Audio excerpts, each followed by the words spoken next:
Generic greetings and welcome to Science Insanity, a channel dedicated to bringing my love of science fiction and all its stupendous hilarity to you, the viewer. Unfortunately, today my co-host and comedic relief and friend Steve is not around, so it's just me. Wonderful. Today we are talking about the faction that is doing the majority of the crap kicking when it comes to the Capellan conflict, the faction that is mostly known for being the quote-unquote good guys, or at the very least, the least bad faction in battletech. And we are going to be talking about the faction that absolutely loves its swarms of autocannon fire and its giga-chad princely nobles. We are talking, of course, about the Federated Sons. The faction that is, quite literally, the guy she tells you not to worry about. And I love their feel. Peak content for role-playing as a crusading noble mech knight. But first, if you'd like to support Science Insanity directly, check out our Patreon, and if space shekels are scarily short in supply, then like, sub, comment, share, all that jazz, since every little bit helps and the big number makes my 8 brain happy. If you'd like to join a community of like-minded turbo nerds, check out our Discord server, hang out, share hobbies, and geek out over sci-fi together. And without further ado, the Federated Sons. So, for the most part, it would be quite easy to describe the Fed Sons as the exact opposite of the Capellans. Not exactly correct, but a good jumping off point for the faction. Now, before we dive into anything else, I want to talk a little bit about the community perception about what the Fed Sons are and what they bring to the table that draws people into their faction, because they are one of the more popular factions in the setting. So, for the most part, the main character syndrome and plot armor garbage that people hate has mostly shifted to the clans, and Clan Wolf in particular. They do tons of stupid shit and get away with it because Clan Wolf is the Ubermensch or something, and, Kerensky's soup stock is coming in clutch once again. But for a long time in the books and the history, characters and events of the Inner Sphere and Battletech and stuff were essentially focused on the Fed Sons being the good guy faction, or at bare minimum the least worst faction. They also got a lot more attention than the others. Not exactly unfair, but noticeable enough that there was some animosity there, and that was because they were the center for a lot of conflict and politicking. They are sandwiched right between the hyper-aggressive Draconis Combine and the hyper-backstabby Capellans, so the Fed Sons get to be front and center a lot more than their fair share due to all of their neighbors being just the worst live leak bait imaginable. On a surface level, they also get the golden hand treatment. Biggest military, most professional military, coolest military, autocannons are the best weapon, fight me. And they have the quote-unquote best quality of life across their empire on top of being the biggest of all the successor states. So they garnered a lot of envy and frustration in the same way that the Space Marines from 40k do. They were kind of the favorite child for a long time, and they did have a ton of cool stuff in there, but it was a little unfair to the other factions that didn't get quite as much love or were treated significantly worse. However, for the most part, their memes and jokes are accurate, more so than the ones about the Capellans that we discussed in the last video on their nation, state, and culture. Unlike the backstabbing North Koreans in space, the Fed Sons don't really have their lore and society undermined by constantly getting the crap kicked out of them. They're usually the ones doing the kicking and looking quite smug while getting up to it. So let's start with the history so I can explain why, on a fundamental level, the Fed Sons make my skin crawl and are a step away from inducing vomiting, despite everything else I just said. Every Taurian Concordat fan just smiled in the comments.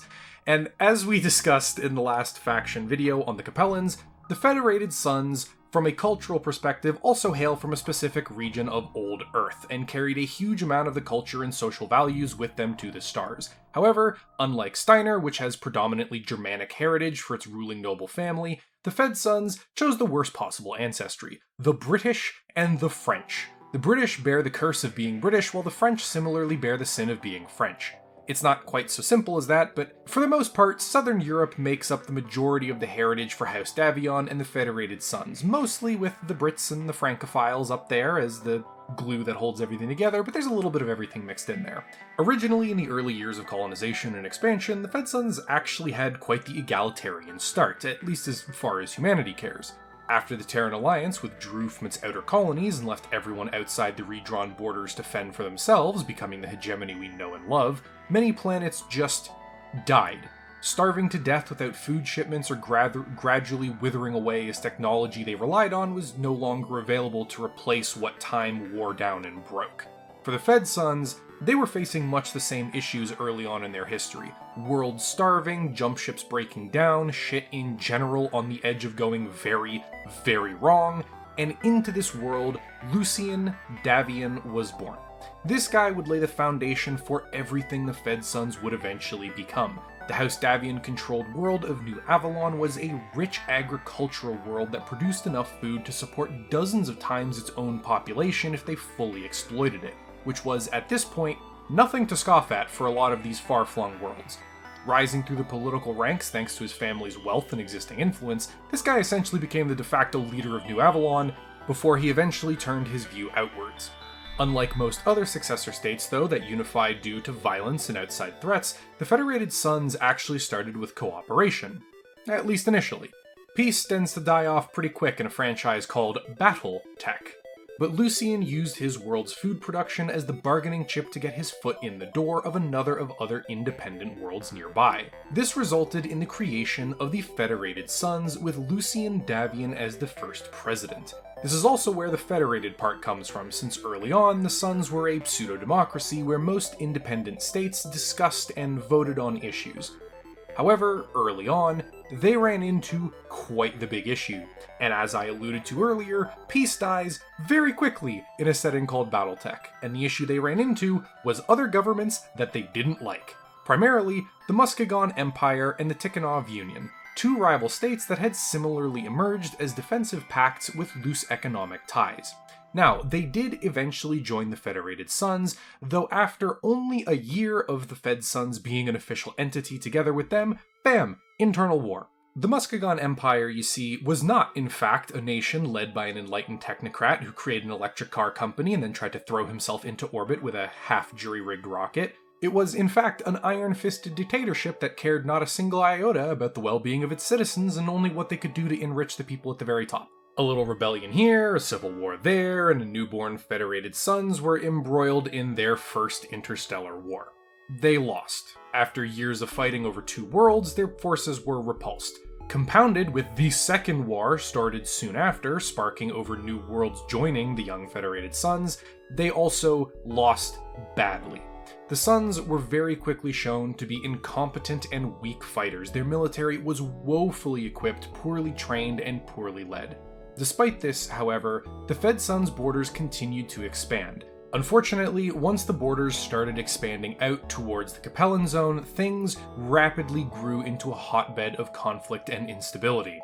Gee, wonder why, he says, glancing extremely accusingly at the green-clad menace. This was the cause for the last few pieces of the puzzle that is the Federated Suns to click into place. Lucien Davian was a raging idealist, the kind of leader that didn't just say, I believe in a positive thing, or freedom, or nebulous benefits to the people, then he just does the opposite. No, he was a true believer in what he spoke on. If he said he wanted freedom, or equality, or wealth, or happiness for all, the man meant it and would work for it. He was also a beyond charismatic man that didn't just convince, but inspired those around him to push towards his vision of a better world. And this created very early on the culture that I think people really like about the Fedsuns, the almost knightly feel that they have, where the nobles lead their men from the front like in the romanticized versions of medieval fantasy, the honor and dignity and, not quite love, but compassion for the people under them. The Fedsuns crystallized the honorable warrior noble and good king mentality that they would absolutely shit all over that concept because, man, the succession wars sucked for everyone involved. As the years went by, however, the Fedsuns began unifying the disparate planetary military forces in their member worlds to a single cohesive force that would serve not as conscripts or noble warriors like some of the other great houses, but as a professional, open, standing military. The army became a career, and those serving in it became lifelong professionals. With this newfound military power to back up their economy, industry, and population, as well as a strong moral and aspirational idea at the heart of their nation, the Fedsuns cemented themselves in the region and began expanding with a renewed fervor, coming back to crush their pre-existing opposition decisively. I would love to give you a map throughout the era of warfare like I did for the Capellans, but Unfortunately, basically nothing detailed exists before 2300, and everything after that is basically Star League, Succession War, Succession War, Succession War clans. So, can't really give you as much detail I would like here. Instead, take it from me that over like 100 years, which is a remarkably short time span, by the way, they managed to bring in almost all the worlds you see on the modern battletech map. They grew very quickly over that 1 century.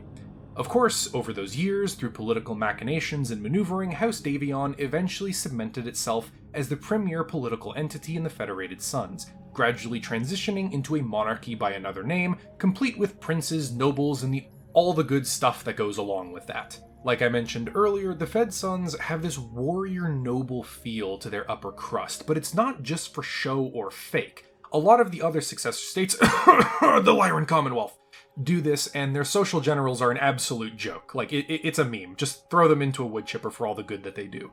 But for the Fedsuns, if you want to be the guy in charge, or you want to command any amount of political respect from your peers, military service is mandatory.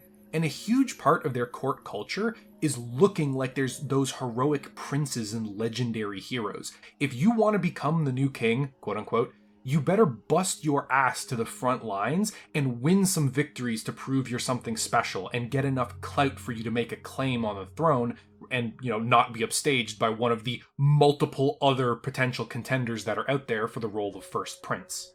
This means that not only do Davion and Fedsun princes and princesses often fight shoulder to shoulder on the front lines with average dudes, they lead attacks, coordinate defenses, and fight in rearguard actions. Not all of them are particularly glorious, but quite a few named characters from the upper crust in the Federated Suns show up in books and novels and stuff and games to fight on the front lines. Like, these are real no-shits-given soldiers. It also reinforces the respect and care for the lower classes. Again, it's not universal. Many Fedsun's nobles are abusive, corrupt monsters sucking the life from their worlds, but there are still plenty that learn respect and admiration for the little guy by fighting, bleeding, and dying beside them.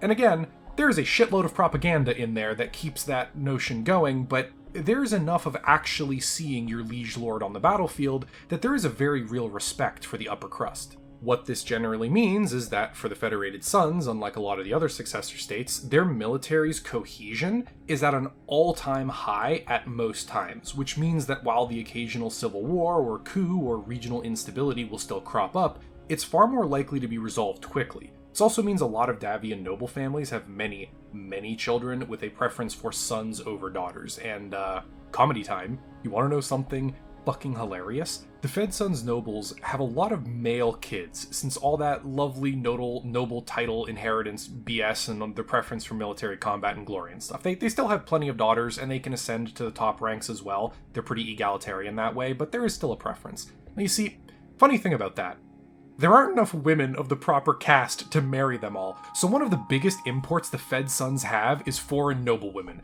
constantly, and I mean fucking constantly. More than like every other faction, Federated Suns princes will go off and seduce noblewomen from other houses and nations, because fuck you, they are literally the faction of the guy she tells you not to worry about.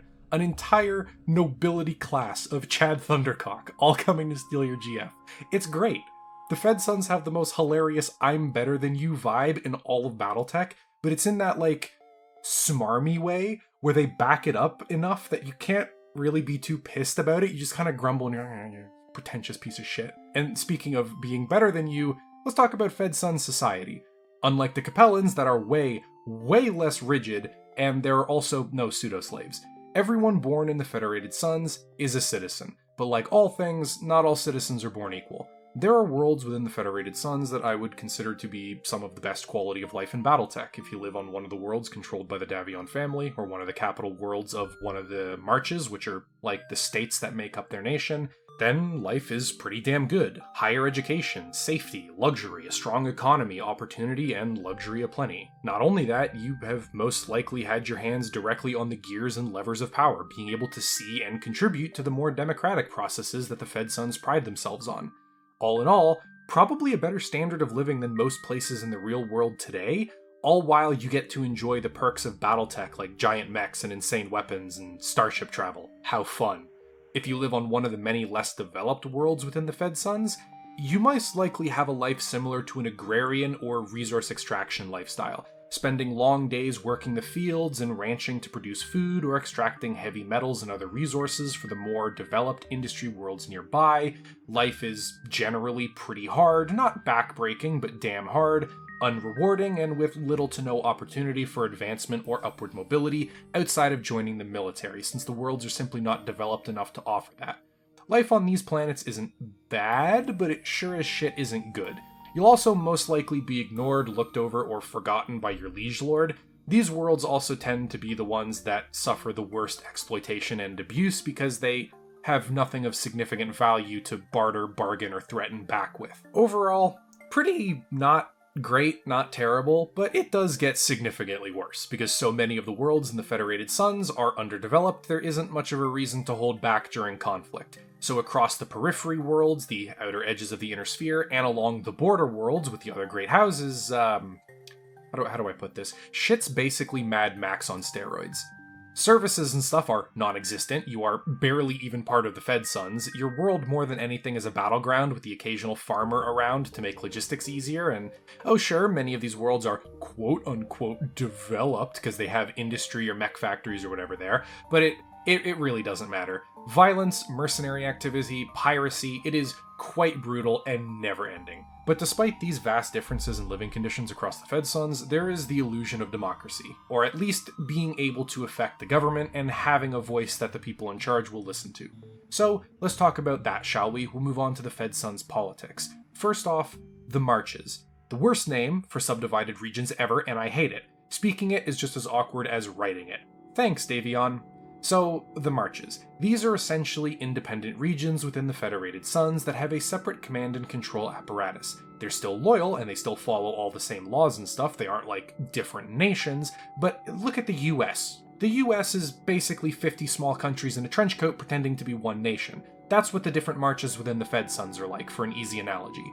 But the decision-making goes to the closer worlds within those marches, the capitals of them, rather than the Federated Suns' capital world itself of New Avalon, because it's simply faster. The marches are also ruled over by various noble families. Now, on paper, these noble families are of similar pedigree and stature and prestige as the ruling House Davion. They are given much the same rights to tweak laws, make decisions, raise armies, and do all of that stuff that full nations do.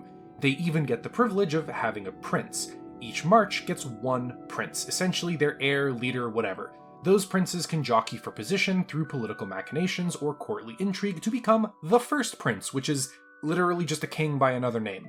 In reality, though, for the most part, it's almost always House Davion that wins those contests, since they have a disgustingly unfair advantage with their extreme wealth, remarkable amounts of property and land holdings, and insane resources. This is not the lowest level of government, but it's the most crucial to understanding everything since, once again, on paper they have the ability to supplant the ruling house. So many civil wars have popped up over the years when one march or another gets into a fight against each other, or the Fedsuns as a whole, or starts a coup, or yada yada yada, you get the idea. While that is a weakness, allowing that level of potential political power in the local armies within, it also means if you kill the prince or his family, the civil war just ends. And because the Fedsuns have quite a bit of that old chivalric honor baked in, duels to the death between faction leaders are way more common than you would think. And in a rather famous incident, I think, as far as I can remember, an amateur Davion First Prince came up against the leader of the Capellan March, a seasoned and grizzled mech warrior with years of skill and experience behind him. And surprisingly, the newbie First Prince kicked his ass and ended the civil war before it could spiral out of control. Please, friends, ignore the strange damage and faulty wiring and disconnected reactor on the mech's internals. That's battle damage. That's simply maintenance error. I promise. House Davion is one of the most self-righteous, holier-than-thou, and genuinely, pretty good / honorable noble families in the Inner Sphere, but they aren't stupid. They play the Game of Thrones to win. And up from that, we get the High Council. This is supposed to be the democratic governing body of the Federated Suns. Once upon a time, every world would dispatch a representative to the High Council. They would vote and debate on issues, often doing a decent if slow job of actually getting things done and meeting their constituents' needs. In fact, during the early years in the Star League era, the High Council had the political power equivalent to the First Prince, the King, and the later formed Privy Council. It was responsible for much of the day-to-day running within the Fedsuns: taxes, resources, economic development, colonization, even stuff like generic laws. This did not last. At all. Over the centuries, House Davion took a chisel to the foundation, slowly knocked off a little here, a little there, oh, crisis, how lovely, what a wonderful chunk that I can remove today. Until in the current day, where it exists to simply stamp yes or no on the First Prince's latest decree, while only having been provided the yes stamp. The paperwork for the no stamp is lost somewhere in bureaucratic hell and will be for the next 800 years. Please do not request after it. This also meant that currently the High Council is worthless. They can't get anything done. Even small regional issues they all agree on take forever to get dealt with. In fact, it got so bad that the First Prince had to create the Privy Council. This is technically more of the same. So the Privy Council is made up of generals, nobles, captains of industry, friends, and family loyal to the First Prince. Technically, it's got the same authority and power as the High Council, but in reality, it's the step above them and one step below the king himself. They don't have any of that democracy shtick that we tried with the High Council, nor do they have the comparable power to the First Prince either. They still do have a lot, but they are noticeably a step down. Do not threaten the king. So it got rid of all that unfortunate bloatware, and now it just does all the chores that the First Prince can't be fucked to deal with, and handles the day-to-day running, as well as generally acting on the king's behalf and going out to solve problems wherever they need be. And surprisingly, they do actually work really fast. By consolidating the power in the hands of only a few people and having quite a robust system to get them out there making decisions and solving problems, the Fedsun's Privy Council and the First Prince by proxy can make huge sweeping changes very quickly alongside actually implementing them. Of all the successor states, except for maybe the Capellans, the Fedsuns can rework and redesign their entire state when the need arises, and have the process be relatively painless and reasonably quick. They've actually done this several times in the lore, from multiple fundamental redesigns of their military forces to massive economic shifts to huge social changes, and even completely reworking the march system in its entirety, removing some, creating more, happens quite frequently on the timescale of battletech. And to top all of it off is the First Prince. I should also mention, once again, the Fedsuns have a preference for male heirs and political leaders. Sons are more popular, but the term First Prince isn't actually gendered, technically. When a woman becomes the new pseudo-king, her title is also the First Prince, and just like the other lads, she has also served in the armed forces. In fact, it's not like a small chunk of time either. 5 years minimum, and a minimum age of 20 years old. So this creates an interesting dichotomy where, unlike a lot of the other great houses where the ruling elite are fat, old, lazy, and jaded, not caring about anything, most of the political elite of the Fedsuns trend towards younger, driven, competent military veterans. Most of the time. Now, while having a generally younger political class means that the Fedsuns are a little more unstable than some of their counterparts, i.e. young blood runs hot, so they tend to start civil wars with each other quite frequently. In fact, I think out of all the factions, the ones who have more internal strife and civil wars than the Fedsuns would be the Free Worlds League. And the Free Worlds League is constantly exploding. Like, at all times, they're having a civil war with one another. So there is quite a bit of internal strife caused by this system, but on the other hand, it creates a political class that's far more willing and far more able to make quick, snap decisions in response to oncoming issues and threats, making the Fedsuns' leadership very, very resilient to losses and the shock of huge catastrophic defeats. However, there's one more interesting nuance to the Federated Suns' politics and society that I want to talk about before we move on to their economy and industry. You see, because they're so decentralized, and because the Federated Suns overall is relatively underdeveloped, planets are offered some of the most autonomy out of all the planets in the Inner Sphere. Most planets maintain a militia, and it's not like, infantry and vehicles and stuff. Most planetary militias will have light battle mechs, armor, personnel carriers, and large groups of infantry, and sometimes even aerospace assets, because they're expected to protect themselves from pirates. The Fedsuns' majority of their military, the professional standing army, the AFFS, is busy stationed on the border with the Draconis Combine to stop the ever-encroaching hordes of LARPers, or on the Capellan March to continue taking worlds from the Capcons. This means that not only is the standard of living very different across all of the Federated Sun worlds, but you find vast differences in the governments and the autonomy levels as well. Some planets may be essentially directly owned by a ruling noble. House Davion actually owns multiple planets, or close to outright owning them for the amount of land that they have purchased, and thus rule over them directly. Sometimes the planets simply pay their taxes and are left pretty much entirely alone, having their own democracy, their own governments, their own laws and regulations that are left pretty much unperturbed. Some of them are pseudo-dictatorships, some of them are basically reflections of what we have in real life with dozens of small states on them. And it really depends world to world, and you can come up with pretty much anything you want to throw in there because of the system they have.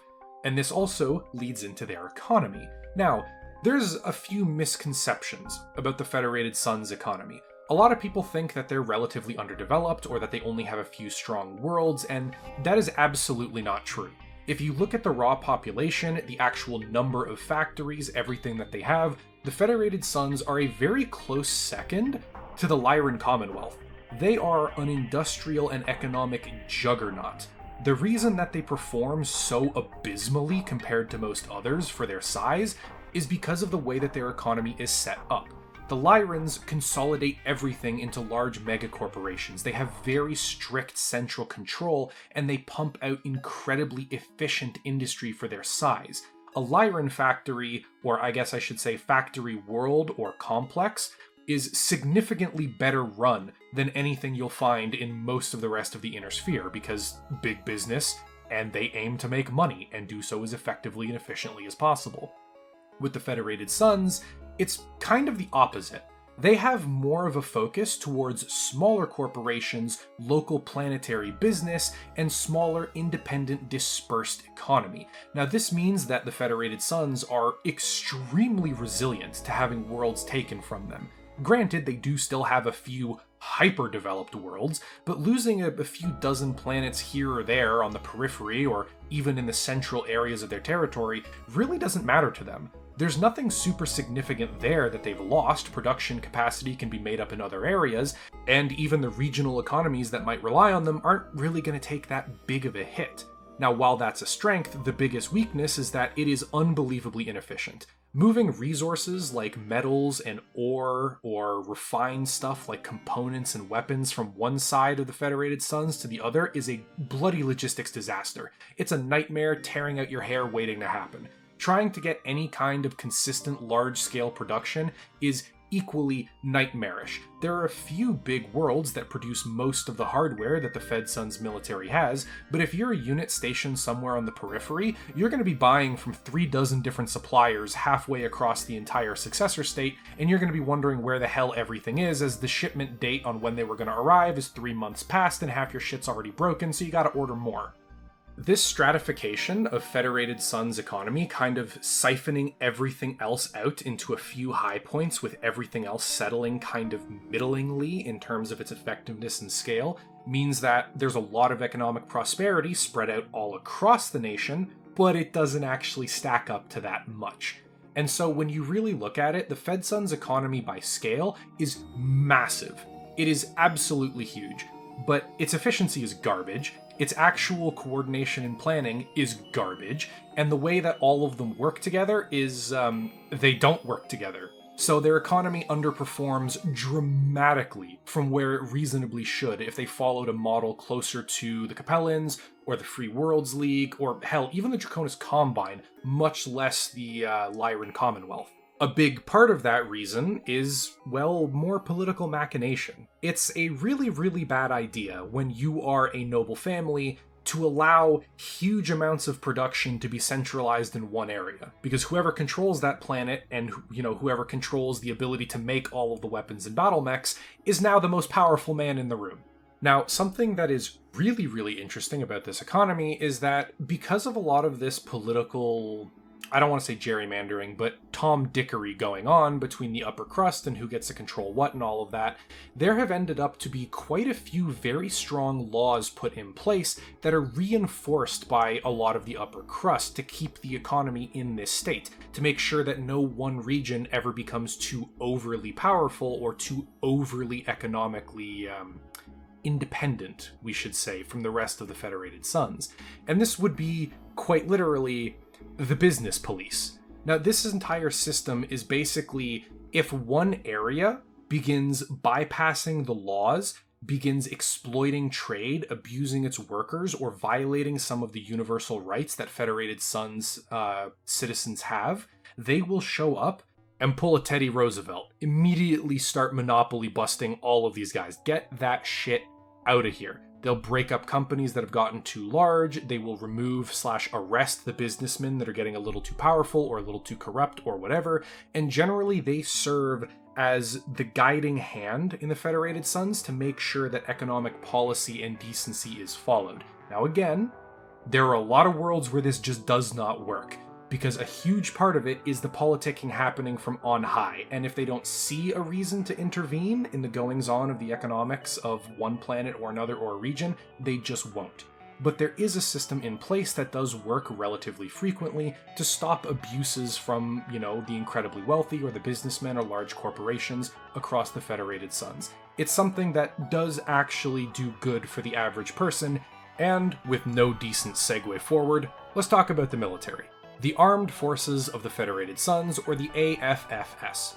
And unlike a lot of the other successor states, this one is a little bit different. Like I mentioned, this is a career soldier military, a professional, standing, pretty much all volunteer force. There are still a lot of conscripts. When shit's going really bad on a world, the army might be like, okay, here's your flak jacket, here's your rifle, out on the front line, champs, you've been conscripted.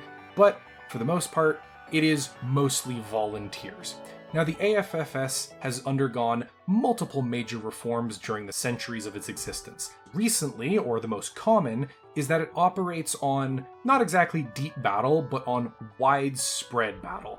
The AFFS, that's such a nightmare. I'm just going to call it the Fedsun's Army. The Fedsun's Army has a preference of mass hordes of medium mechs with heavier light mechs and lighter heavy mechs. They still make use of everything across the whole spectrum, but for the most part their units are populated mostly by hard-hitting, heavy tonnage medium mechs like the Centurion, the Griffin, the Hunchback, and other stuff like that. They also have a massive preference for the Holy Church of the gun. If gun isn't working, use more gun. And if it's still not working, double the amount of gun. If that's not working, just keep throwing barrels at the problem until eventually whatever it is that's causing the problem dies.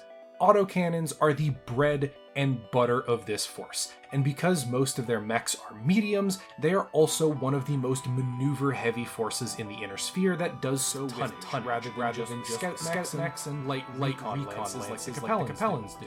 They can easily afford to lock down multiple enemy positions at the same time, and then engage them with their mobile, highly trained, highly motivated medium mechs. If breakthroughs are made, then those heavier light mechs, stuff like the Wolfhound, can run on through and start chasing down, harassing, and threatening the enemy's rear lines, keeping them on their heels, and generally threatening to encircle or overwhelm them unless they pull their lines back. As for the actual breakthroughs themselves, surprisingly enough, the Fedsuns rely on heavy mechs for this.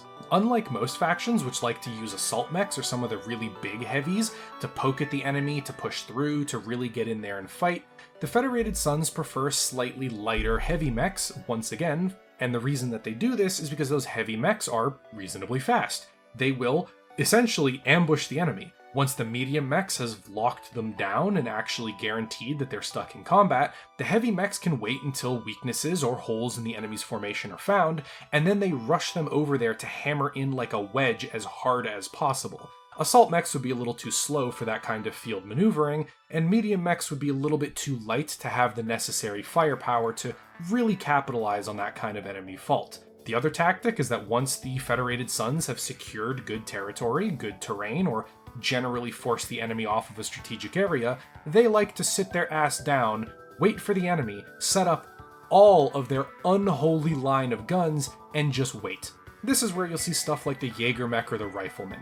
They absolutely adore setting up gunfire lines over long, extended open fields.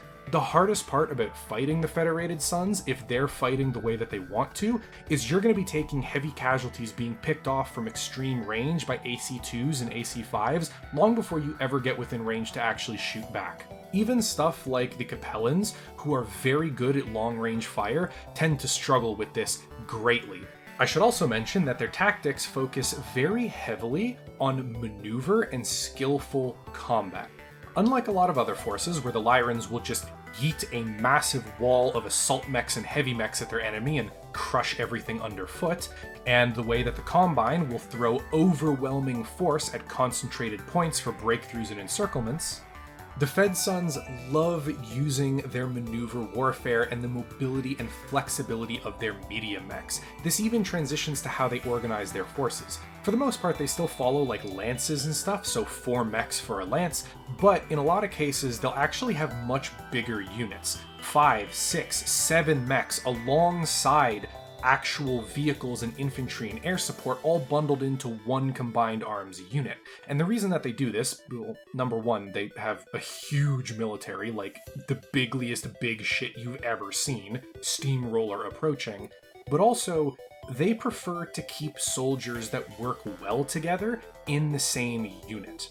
So if you have multiple lances, let's say, 8 mechs in 2 groups of 4, they meet on the battlefield, they perform incredibly well together, they mesh, they work amazingly, they punch way above the raw tonnage that their battle mechs have, then the AFFS is more than willing to just clump them together in one new hybrid unit. Put them all together. Does it matter that they're using a mix of like bushwhackers and centurions and griffins? No, not really. They don't care. As long as they work well together and they're combat effective, that's what they do. So this has resulted in very mobile, very flexible, independent units on a front line that are capable of reacting to anything and with really good cohesion and teamwork, punching the shit out of mechs significantly bigger than them. And remember, 6 medium mechs can absolutely rip apart a lance of 4 heavy mechs as long as they're actually fighting it smart. There isn't that much of a difference between something like the heavier mediums and the average to lighter heavies in terms of firepower and survivability.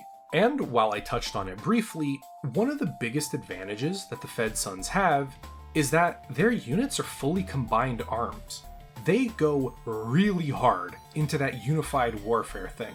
There is an incredible amount of training and practice between the Air Force, the battle mechs, the armored forces, and the infantry. They all work together extremely cohesively, and while unlike a lot of other successor states where the infantrymen might hate the battle mechs because they're nobles, Draconis Combine, cough cough, and they have a tendency of just stepping on the little guys if they're in the way, or the Lyrans where all the focus is on the big battle mechs and the heavy tanks, so everyone else is left out to dry. In the Federated Sons, the inter-service rivalry is closer to what you would get from, for example, NATO or the US military. Each of the branches have their own quirks and they all love to bicker and poke fun at each other. The Chair Force is the Chair Force, Marines are Crayon Eaters, the Army is missing or has a few extra chromosomes / dented foreheads.